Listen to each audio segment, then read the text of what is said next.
রেখেই তোমাকে প্রতিযোগিতা করতে হবে। তাহলে তোমার দিন, তোমার সুন্দর জীবন হবে, তোমার কেরিয়ার সুন্দর হবে, ঈমান সুন্দর হবে, পরকাল সুন্দর হবে। কিন্তু তুমি এই প্রযুক্তির পিছনে ছুটতে গিয়ে, দুনিয়ার পিছনে ছুটতে গিয়ে এই দিনের জ্ঞানকে তুমি কবর দিও না। তোমাকে আল্লাহ সঠিক বোঝার তৌফিক দান করুন। তুমি আজকে মদের কাছে ঈমান বিক্রি করে দিয়েছো যুবক।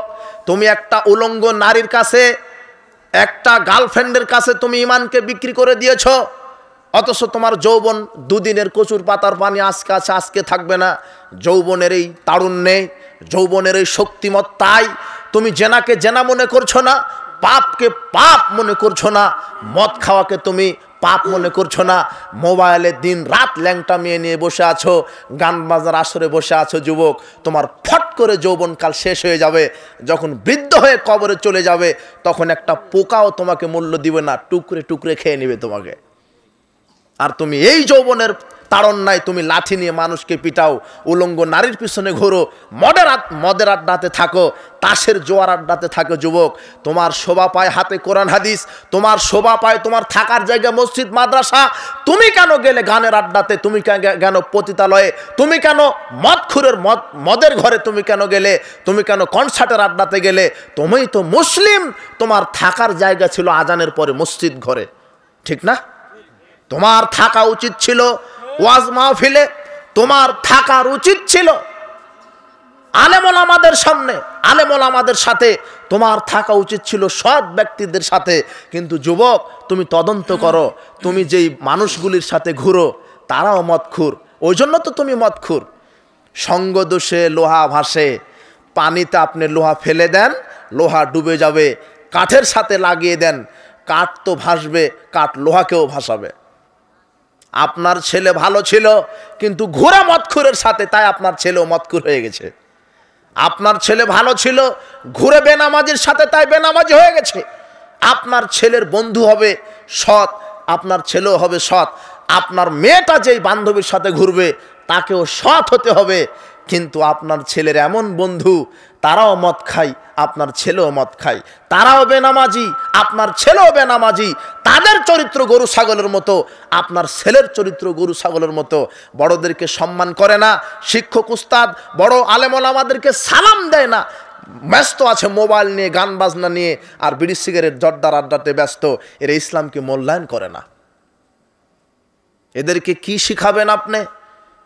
আজকের প্রজন্ম ইসলাম জানছে না, আজকের প্রজন্ম কোরআন জানছে না, আজকের প্রজন্ম ধর্ম থেকে দূরে সরে যাচ্ছে। কেন? জাহেলিয়াত চেপে বসেছে। জাহেলিয়াত, গান বাজনা, জেনা ব্যভিচার, হত্যা, ধর্ষণ, মারামারি, হারাম খাওয়া, সব আজকের এই সমাজটাকে অক্টোপাসের মতো গিলে নিয়েছে জাহেলিয়াত। আজকে আপনি অভিভাবক, আপনার ছেলেকে কোরআন শিক্ষা দেন, কোরআন হাদিসের জ্ঞান দেন, আপনি নিজে শিক্ষা অর্জন করেন, তাহলে এই সমাজ ভালো হবে। কোরআন হাদিসের জ্ঞান যদি থাকে তাহলে সমাজ হবে মাদক মুক্ত, সমাজ হবে সন্ত্রাস মুক্ত, সমাজ হবে হিংসা হানাহানি মুক্ত, সমাজ হবে মারামারি মুক্ত, সমাজ হবে জেনা মুক্ত, অশ্লীলতা বেপর্দা মুক্ত সমাজ হবে, সুন্দর সমাজ হবে। যেই সমাজে কোরআন হাদিসের বিদ্যা থাকবে। আল্লাহ, তুমি এই সমাজটা আমাদেরকে উপহার দাও। কাজেই সঠিক জ্ঞান হচ্ছে এখানে। আর আল্লাহ সুবহানাহু ওয়া তাআলা এই জ্ঞানের কথাই, এই জ্ঞান বিদ্যা অর্জন করার জন্য বলছেন। আল্লাহ সুবহানাহু ওয়া তাআলা বলছেন, ইকরা বিসমি রাব্বিকাল্লাযী খলাক, তোমরা পড়াশোনা করো সেই প্রতিপালকের নামে, তুমি পড়ো তোমার প্রতিপালকের নামে, যেই প্রতিপালক তোমাকে সৃষ্টি করেছে। আগে আল্লাহ জ্ঞান অর্জন করতে বলছেন। আল্লাহ সুবহানাহু ওয়া তাআলা কোরআন মাজিদে বলেননি যে ধন সম্পদ বেশি বেশি আমার কাছে চাও, ডিগ্রি বেশি বেশি চাও, আমার কাছে অর্থবিত্ত বেশি বেশি চাও, শক্তি বেশি বেশি চাও। কোরআন মাজিদে যেটা বেশি বেশি আল্লাহ চাইতে বলেছেন সেটাই হলো বিদ্যা। বলেন সুবহানাল্লাহ। রব্বি জিদনি ইলমা, প্রতিপালক আমার জ্ঞান বেশি করে দাও, বৃদ্ধি করে দাও। রব্বি জিদনি ইলমা, রব্বি জিদনি ইলমা, এই জ্ঞান বৃদ্ধি করে দাও। যুবক, তোমার জ্ঞানের প্রয়োজন। কোন জ্ঞান? মৌলিক জ্ঞান, কোরআন হাদিসের জ্ঞান। আল্লাহ সুবহানাহু ওয়া তাআলা বলছেন, কুল হাল ইয়াস্তাবিল আ'মা ওয়াল বাসীর, মুহাম্মদ আপনি বলেন যারা অন্ধ আর যারা চক্ষুষ্মান এরা সমান নয়। আফালা তাতাফাক্কারুন, তোমরা চিন্তা ভাবনা করো না কেন? আল্লাহ সুবহানাহু ওয়া তাআলা যারা শরীয়তের জ্ঞান রাখে তাদেরকে আল্লাহ চক্ষুষ্মান ব্যক্তি বললেন, যারা কোরআন হাদিসের জ্ঞান রাখে না তারা চোখ থাকতেও কি অন্ধ। এই কথা আল্লাহ বলছেন সূরা আনফালের আনামের 50 আয়াত। আল্লাহ সুবহানাহু ওয়া তাআলা বলছেন, ওয়ামা ইয়াস্তাবিল আ'মা ওয়াল বাসীর, অন্ধ আর চক্ষুষ্মান ব্যক্তি সমান নয়। ওয়ালা যুলুমাতু ওয়ালান নূর, যার আলো আর অন্ধকার সমান নয়। ওয়ালা যিল্লু ওয়ালাল হারুর, ছায়া এবং রৌদ্র সমান নয়। ওয়ামা ইয়াস্তাবিল আহইয়া ওয়ালাল আমওয়াত, মৃত মানুষ আর জীবিত মানুষ সমান নয়। আল্লাহ সুবহানাহু ওয়া তাআলা সূরা ফাতিরে যারা কোরআন হাদিস জানে এদেরকে জীবিত মানুষের সাথে তুলনা করেছেন, আর যারা কোরআন হাদিসের জ্ঞান রাখে না এরা জীবন থাকতেও কি মরা। আল্লাহ নিজে বলছেন। এই জন্য বিদ্যা অর্জন করতে হবে, কোরআন হাদিসের বিদ্যা। যেই বিদ্যা আপনাকে মানুষের মতো মানুষ গড়ে তুলতে পারে, যেই বিদ্যা আপনার কল্যাণে লাগতে পারে, যেই বিদ্যা আপনার পিতামাতার কল্যাণে লাগতে পারে, আপনি এমন বিদ্যা অর্জন করেন যেই বিদ্যা আপনাকে জান্নাতের পথ সহজ করে দিতে পারে। সাফওয়ান বিন আসাল রাদিয়াল্লাহু আনহু বলছেন, আতাইতু রাসূলুল্লাহ সাল্লাল্লাহু আলাইহি ওয়াসাল্লাম, আমি রাসূল সাল্লাল্লাহু আলাইহি ওয়াসাল্লামের নিকটে গেলাম। ওয়াহুয়া আলাইহি মুত্তাকিউন ওয়াহুয়া ফিল মসজিদে মুত্তাকিউন আলা বুরদিন লাহু হামার, রাসূল সাল্লাল্লাহু আলাইহি ওয়াসাল্লাম লাল চাদর গায়ে দিয়ে মসজিদে বসে আছেন, হিলান দিয়ে আছেন। আমি গিয়ে বললাম, ইয়া রাসূলুল্লাহ ইন্নী জিতু আতলুবুল ইলম, আমি আপনার কাছে বিদ্যা অর্জন করার জন্য এসেছি। রাসূল সাল্লাল্লাহু আলাইহি ওয়াসাল্লাম তখন শোনার সাথে সাথে বলছেন, মারহাবান বিতালিবিল ইলমে, যারা বিদ্যা অর্জন করার জন্য আসে তাদের জন্য স্বাগতম। ইন্না তালিবাল ইলম তাওফুল মালায়েকাতু বিআজনিহাতিহা, যারা বিদ্যা অর্জন করার জন্য ধাপ দেয় ফেরেশতারা তাদের পর বিদ্যা অর্জনকারীর পায়ের নিচে বিছিয়ে দেন। আজকে আপনি এখানে এসেছেন কিছু জানার জন্যে, আপনারাও বিদ্যা অর্জন করার জন্য কি এসেছেন। তার মানে আজকে এখানে আসার সময় তো আপনার পায়ের নিচে ফেরেশতারা পর বিছিয়ে দিয়েছে, সুবহানাল্লাহ। কিন্তু আগামীকাল আপনি বাজারে যাবেন, আপনার পায়ের নিচে আর কি বিছাবে না? পর বিছাবে না। আজকে বিছিয়েছে, আবার বাড়িতে যাবেন বিছিয়ে দিবে। কিন্তু এটা কত ফজিলতপূর্ণ, যারা কোরআন হাদিসের বিদ্যা অর্জন করার জন্য ধাপ দেয় তাদের ধাপ ফেরেশতাদের পরের উপরে পড়ে, সুবহানাল্লাহ। রাসূল সাল্লাল্লাহু আলাইহি ওয়াসাল্লাম বলছেন, ইয়ারকাবু বাযুহুম বাযান হাত্তা ইয়াবলুগুস সামাদ দুনিয়া, যারা বিদ্যা অর্জন করে তাদের জন্য ফেরেশতারা পরস্পর খুশি হয়ে আকাশ পর্যন্ত পৌঁছে যায়, আল্লাহর কাছে দোয়া করতে থাকে। রাসূল সাল্লাল্লাহু আলাইহি ওয়াসাল্লাম বলছেন, আবু হুরায়রা রাদিয়াল্লাহু আনহু বলেন, রাসূল সাল্লাল্লাহু আলাইহি ওয়াসাল্লাম বলছেন, ইযা মাতাল ইনসান ইনকাতানু আমালুহু, মানুষ যখন মারা যায় তার সব আমল বন্ধ হয়ে যায়। ইল্লা মিন সালাসা, তবে 3টা আমলের নেকি পেতে থাকে। ইল্লা মিন সাদাকাতিন জারিয়া, সাদগায়ে জারিয়া। আপনার বাপ মারা গেছে, আপনার বাপ জীবিত অবস্থায় যদি স্কুল কলেজ মাদ্রাসা করে দিয়ে যায়, এর নেকি কবরে পেতেই থাকবে। আপনি আপনার বাপের জন্য যদি সাদগায়ে জারিয়া করে যান, আপনার বাপের জন্য মসজিদে ফ্যান কিনে দিলেন, অজুর ব্যবস্থা করে দিলেন, মাদ্রাসার ব্যবস্থা করে দিলেন, কোরআন শিক্ষা কেন্দ্র করে দিলেন, আপনার বাপের নিয়ত যদি করে দেন, আপনার বাপ কিয়ামত পর্যন্ত নেকি পেতেই থাকবে। এটা সাদগায়ে জারিয়া।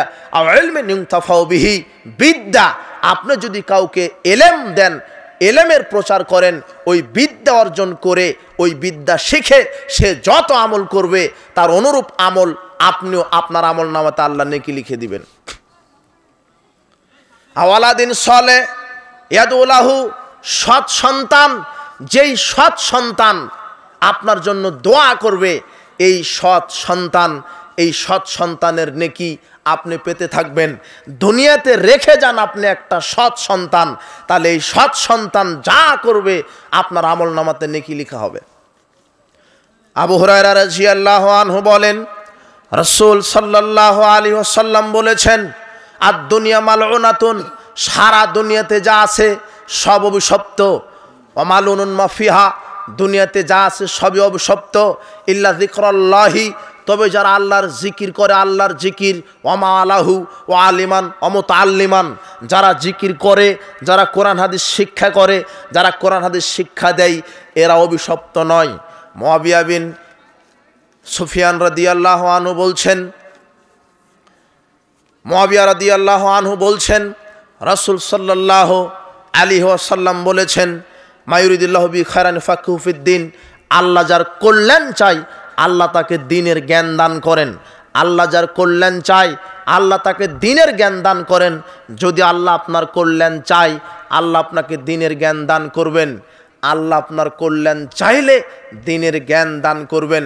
আল্লাহ বলছেন, ইউতিল হিকমাতা মাইয়াশা, আমি আল্লাহ যাকে ইচ্ছা দ্বীনের জ্ঞান দান করি। আল্লাহ ইচ্ছা করলে দ্বীনের জ্ঞান দান করে, তার মানে এই নয় আপনার দ্বীনের জ্ঞান আপনার ভিতরে নাই, এখন আপনি আল্লাহকে দায়ী করবেন যে আল্লাহ তো ইচ্ছা করেনি, আল্লাহ তো দিলে দ্বীনের জ্ঞান অর্জন হতো। জি না, এটা বুঝেন না।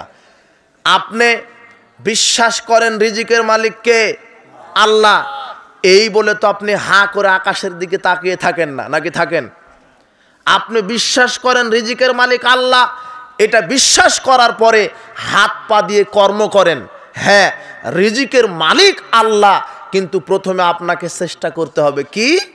আপনি আম খাবেন, চাউল খাবেন, গম খাবেন, এই জন্য চাউলের গাছ লাগাতে হবে, ধান রোপণ করতে হবে। আম খাবেন, আম গাছ লাগাতে হবে। আল্লাহ বলছেন, বান্দা গাছ লাগানোর দায়িত্ব তোমার, আর গাছে ফল দেওয়ার দায়িত্ব আমি আল্লাহর। আপনি গাছে লাগাননি, ফল আপনাকে দিবে? জি না, রিজিকের মালিক আল্লাহ, তার মানে আপনাকে আগে ক্ষেত্র তৈরি করতে হবে, সেই ক্ষেত্রে আল্লাহ রিজিক দিবেন। বিদ্যা দেওয়ার মালিক আল্লাহ, তার মানে এই নয় যে আপনি ঘরে বসে থাকবেন আর আপনি বিদ্বান হয়ে যাবেন। আল্লাহর কাছে বিদ্যা চাইতে হবে, ভিক্ষা করতে হবে, আর বিদ্যা অর্জনের জন্য প্রচেষ্টা করতে হবে। তাই মাঠে ময়দানে আলেম ওলামার সহবতে থাকতে হবে, বেশি বেশি কোরআন হাদিস বই পুস্তক পড়তে হবে। আজকের ছেলে মেয়ে, আজকের প্রজন্ম বই পড়ে না, কোরআন হাদিস পড়ে না, এরা দিন রাত জাহেলিয়াত চর্চা করে, বিদ্যা কোথায় থেকে শিখবে? আল্লাহ সুবহানাহু ওয়া তাআলা আমাদেরকে বুঝার তৌফিক দান করুন। উপস্থিত মুসলিম দিনী ভাই বোন, আপনাদেরকে কোরআন সুন্নাহর বিদ্যা অর্জন করার জন্য অনুরোধ করে যাচ্ছি। শরীয়ত জানতে হবে, মৌলিক জ্ঞান জানতে হবে। এই জ্ঞান আপনার কল্যাণ দিবে, দুনিয়াতে মুক্তি দিবে আখিরাতে। এটা এমন একটা বিদ্যা, এমন একটা বিদ্যা, যে বিদ্যা যারা অর্জন করে তাদের জন্য আল্লাহ সুবহানাহু ওয়া তাআলা অনেক মর্যাদা, অনেক ফজিলত দিয়েছেন। তাবি কাসির বিন কায়েস রাহিমাহুল্লাহ তিনি বলছেন, কুনতু জালিসান মা আবি দারদা ফি মসজিদে দেমাশকিন, আমি একদা মসজিদে দেমাশকে বসেছিলাম। ফাজা রাজুলুন, এক ব্যক্তি আসলো। আবু দারদার সাথে মসজিদে দেমাশকে বসেছিলাম সিরিয়ায়। এক ব্যক্তি এসেছে, এসে বলছেন, ইয়া আবু দারদায়ে ইন্নী জিউতুকা বিন মদিনাতে রাসূল, আমি মদিনা থেকে এসেছি।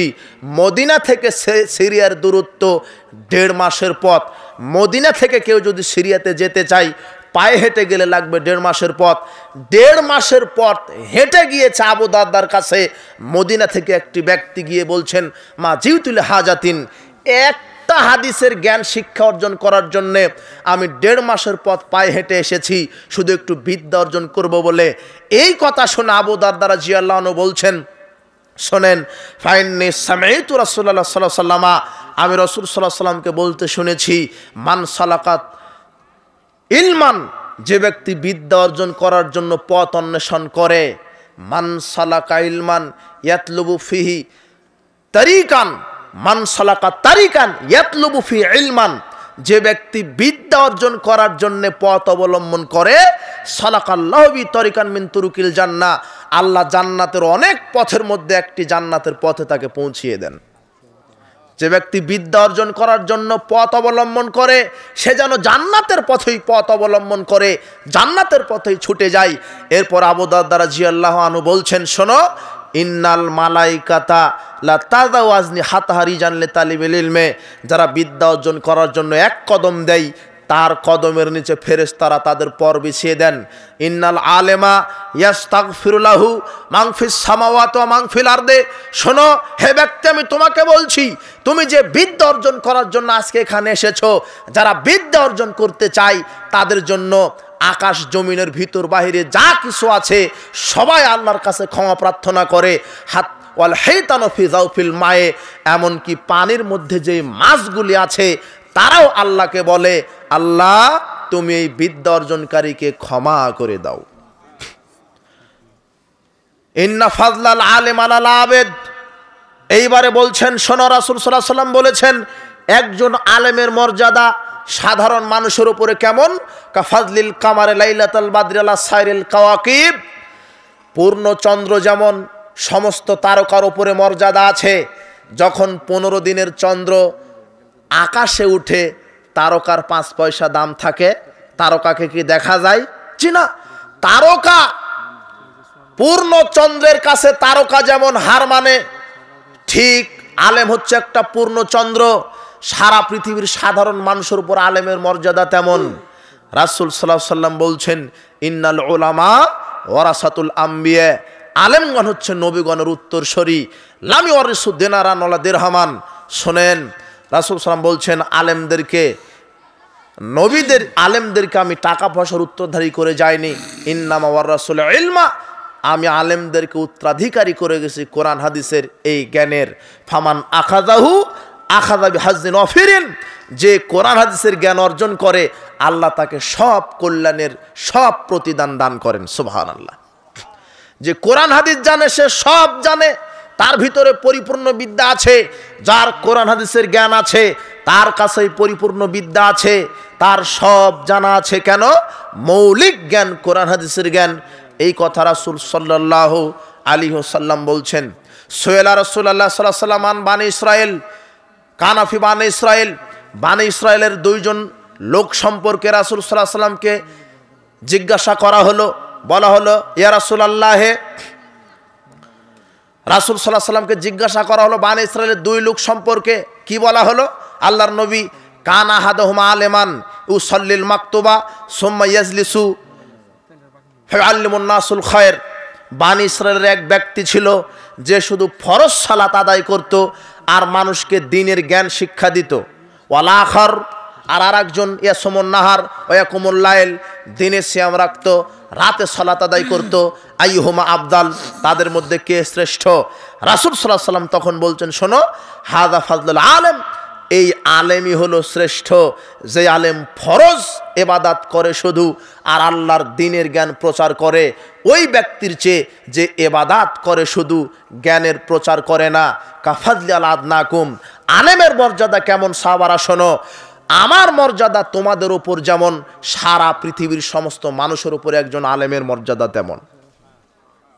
আলেমের জন্য আকাশ জমিনের জীববস্তু জড়বস্তু সবাই ক্ষমা প্রার্থনা করে।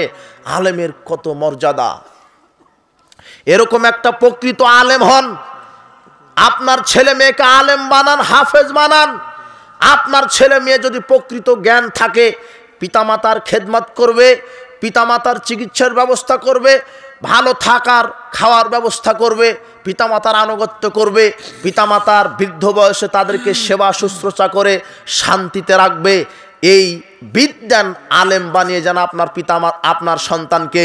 যেই সন্তান আপনি জীবিত থাকা অবস্থাতেও দোয়া করতে পারবে, মরে যাওয়ার পরেও দোয়া করতে পারবে, এমন বিদ্যান সন্তান পিতামাতার জন্য দোয়া করে। রব্বির হামহুমা কামা রব্বায়ানি সাগীরা, হে প্রতিপালক আমার পিতামাতাকে ওইভাবে লালন পালন করো যেইভাবে আমাকে তারা শৈশবে লালন পালন করেছিল। এইভাবে আপনার জন্য তারা আল্লাহর নিকটে দোয়া করবে। সৎ সন্তান, বিদ্যান সন্তান পৃথিবীতে রেখে যান, তারা আপনার জন্য দোয়া করবে। রব্বির হামহুমা কামা রব্বায়ানি সাগীরা, তারা দোয়া করবে আপনার জন্য।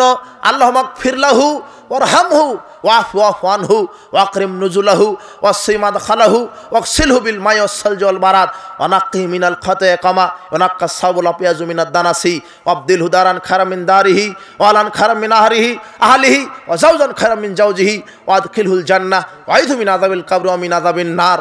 এইভাবে সৎ বিদ্যান সন্তান পিতামাতার জন্য দোয়া করবে, বলবে আল্লাহ আমার বাপ মাকে ক্ষমা করো, তাদের প্রশস্ত করো, তাদের জায়গা, তাদের কবরকে আলোকিত করো, তাদের সম্মানজনক অতিথিয়তা প্রদান করো, তাদের পাপ ক্ষমা করো, তাদের পাপকে ধুয়ে দাও বরফ দ্বারা, শিশির দ্বারা, পানি দ্বারা, তাদের পাপকে ধুয়ে দাও ওইভাবে যেইভাবে ময়লা কাপড়কে সাদা করে দেওয়া হয়।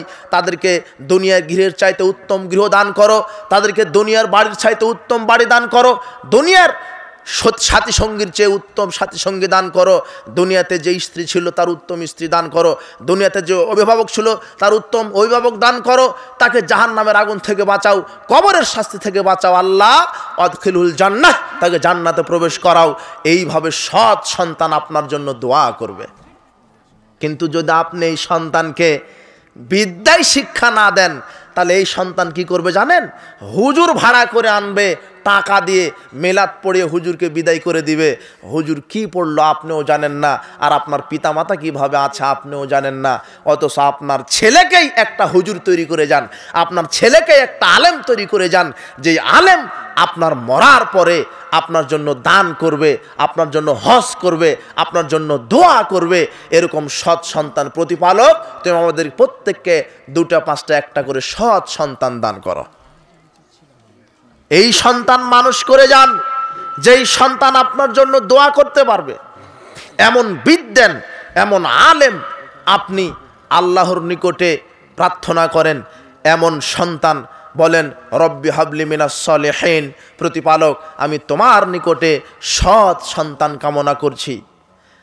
বিচারের মাঠে পিতা মাতা অবাক হবে। ইন্নাল্লাহা লা ইয়ারফাউ, ইন্নাল্লাহা আযজা ওয়া জাল লা ইয়ারফাউ দারাজাতা লিল আবদিস সালিহ ফিল জান্নাহ।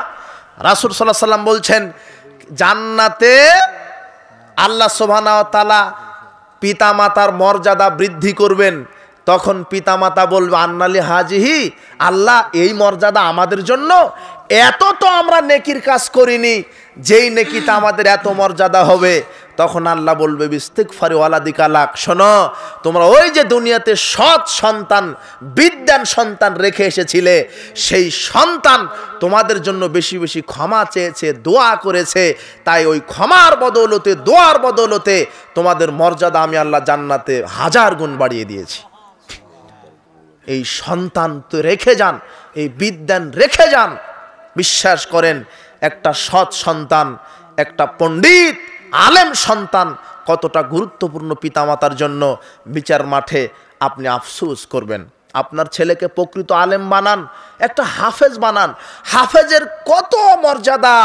আল্লাহ সুবহানাহু ওয়া তাআলা বিচার মাঠে হাফেজকে বলবেন, যাও আমার সব জান্নাতের স্তর ছেড়ে দিলাম, যেখানে খুশি সেখানে গিয়ে থাকো। হাফেজকে বলবেন। রাসূল সাল্লাল্লাহু আলাইহি ওয়াসাল্লাম বলছেন, কেউ যদি একজন হাফেজকে সম্মান করে, সে যেন সরাসরি আল্লাহকেই সম্মান করে। একটা হাফেজ তৈরি করেন, একটা হাফেজা তৈরি করেন। আপনার মেয়েকে হাফেজা বানান, আপনার ছেলেকে হাফেজ তৈরি করেন। প্রকৃত হাফেজ বানাবেন, শুধু কোরআন মুখস্থ করবে আর মেলাদ কিয়াম জিলাপি খেয়ে বেড়াবে, বেদাত করে বেড়াবে, এরকম হাফেজ তৈরি করার কোনো প্রয়োজন নাই। প্রকৃত হাফেজ, যে হাফেজ কোরআন হাদিস ঠিক ঠিক জানবে, পড়বে, আমল করবে, জাতিকে শিক্ষা দিবে, এমন হাফেজ দরকার। হাফেজ এমন প্রকৃত হাফেজের অনেক মর্যাদা। বিচারের মাঠে আল্লাহ হাফেজের পিতামাতাকে সম্মানের মুকুট পরিয়ে দিবেন বিচারের মাঠে, যেই মুকুটের আলো সূর্যের আলোকে হার মানিয়ে দিবে। পিতামাতার মর্যাদা কেমন, হাফেজের পিতামাতার মর্যাদা, সুবহানাল্লাহ। বিচারের মাঠে সবাই উলঙ্গ থাকবে, কিন্তু এক শ্রেণীর পিতামাতাকে আল্লাহ জান্নাতের পোশাক পরিয়ে দিবেন। বিচার শুরুই হয়নি, শুরু না হওয়ার পূর্বেই পিতামাতাকে, এক শ্রেণীর পিতামাতাকে জান্নাতের 2 জোড়া কাপড় পরিয়ে দিবেন। পাশের লোকেরা হিংসা করে বলবে যে লেমা তুকসাহমা, কেন আপনাদেরকে জান্নাতের পোশাক পরিয়ে দিল? তখন এই পিতামাতা বলবে ফালা নাদ্রি, আমাদেরও জানা নাই। তখন বলা হবে, শোনো তোমরা হিংসা করছো আজকে, যাদেরকে আমি আল্লাহ উলঙ্গ রাখিনি তাদের ইজ্জতের অনেক দাম, যাদেরকে আমি জান্নাতে প্রবেশের আগেই জান্নাতের পোশাক পরিয়ে দিয়েছি যেই পিতামাতাকে, তারা হলো হাফেজ, হাফেজার পিতামাতা। দেখেছেন একজন হাফেজ, হাফেজার পিতামাতার কত মর্যাদা। আর হাফেজের মর্যাদা শুনবেন, এগুলি তো হাফেজের পিতামাতার মর্যাদা শোনালাম, কিন্তু একজন হাফেজের মর্যাদা, সুবহানাল্লাহ। ইউকালু সাহিবুল কোরআন, আল্লাহ সুবহানাহু ওয়া তাআলা বলছেন বিচার মাঠে হাফেজ সাহেবকে আল্লাহ বলবেন, ইকরা, হাফেজ তুমি কোরআন পাঠ করো, ওয়ারতাকি, আর উঠতে থাকো, ওয়ারাত্তিল, তুমি তেলাওয়াত করো, কামা কামা কুনতা তুরাত্তিলু ফিদ দুনিয়া, যেভাবে তুমি দুনিয়াতে সুমধুর কণ্ঠে তেলাওয়াত করতে ওইভাবে আজকে তেলাওয়াত করো। ফাইন্না মানজিলাকা ইনদা আখির আয়াত, আজকে আমি আল্লাহ তোমাকে থাকার জায়গা দিব তোমার আয়াত যেখানে শেষ হবে। শোনেন, কোরআন মাজিদের আয়াত ৬২৩৬, হাফেজ সাহেব ৬২৩৬টা আয়াত তেলাওয়াত করার সাথে সাথে আল্লাহ তাকে ৬২৩৬ তলা বিল্ডিং দান করবেন। একটা হাফেজের মর্যাদা কত! সুবহানাল্লাহ। এই হলো হাফেজ, এই হলো হাফেজে কোরআন। এর মর্যাদা এত হবে না কেন? এর যে এত নেকি। রাসূল সাল্লাল্লাহু আলাইহি ওয়াসাল্লাম বলছেন, মান কারা হারফাম মিন কিতাবিল্লাহ, যে ব্যক্তি এই কোরআন থেকে একটা হরফ পাঠ করবে, ফালাউ হাসানা, তার জন্য আমি নেকি দেব। ওয়াল হাসানাতু বিআশরি আমসালিহা, তার নেকি হবে 10 গুণ। তার মানে একটা হরফ তেলাওয়াত করলে 10 নেকি।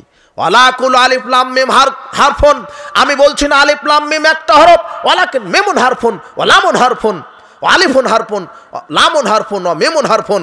রাসূল সাল্লাল্লাহু আলাইহি ওয়াসাল্লাম বলছেন আলিফ একটা হরফ, মিম একটা, লাম একটা হরফ, মিম একটা হরফ। কেউ যদি বলতে পারে আলিফ লাম মিম, আল্লাহ তাকে 30 নেকি দান করবেন। এভাবে যত হরফ পাঠ করবে কোরআনের আয়াত, একজন হাফেজের এত মর্যাদা হবে না কেন? এত নেকি পাবে না কেন?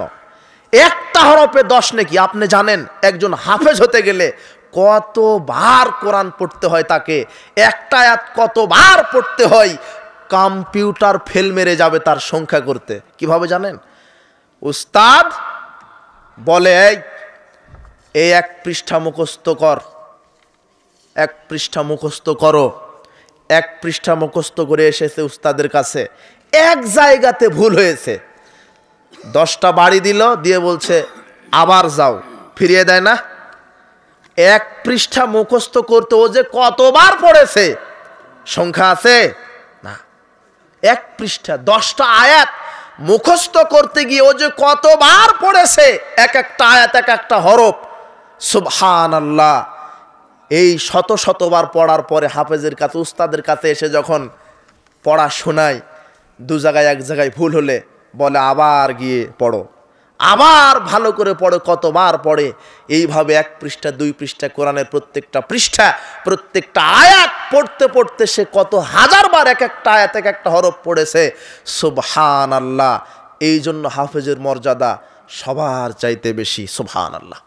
এই হাফেজ তৈরি করেন, যে হাফেজের পিতামাতার মর্যাদা বিচার মাঠে আল্লাহ দিবেন, মর্যাদার মুকুট পরিয়ে দিবেন পিতামাতাকে, যেই মুকুটের আলো ঝলমলে উজ্জ্বলতা সূর্যের উজ্জ্বলতাকে হার মানিয়ে দিবে। এই মর্যাদা আপনি উপলব্ধি করতে পারছেন, মূল্যায়ন করতে পারছেন? কিভাবে করবেন? আজকে মানুষ ইসলামকে মূল্যায়ন করে না। ইসলামকে মূল্যায়ন করা একটা আলাদা জিনিস। শুধু সালাত আদায় করলে ইসলামকে মূল্যায়ন হয় না। সালাত আদায় করে সুদও খায়, এরকম নাই? হজ করে এসেছে, দুর্নীতিও করে নাই? ও হজ করে কিন্তু ইসলাম মানে না। ও সালাত আদায় করে, ইসলাম মানে না। কেন?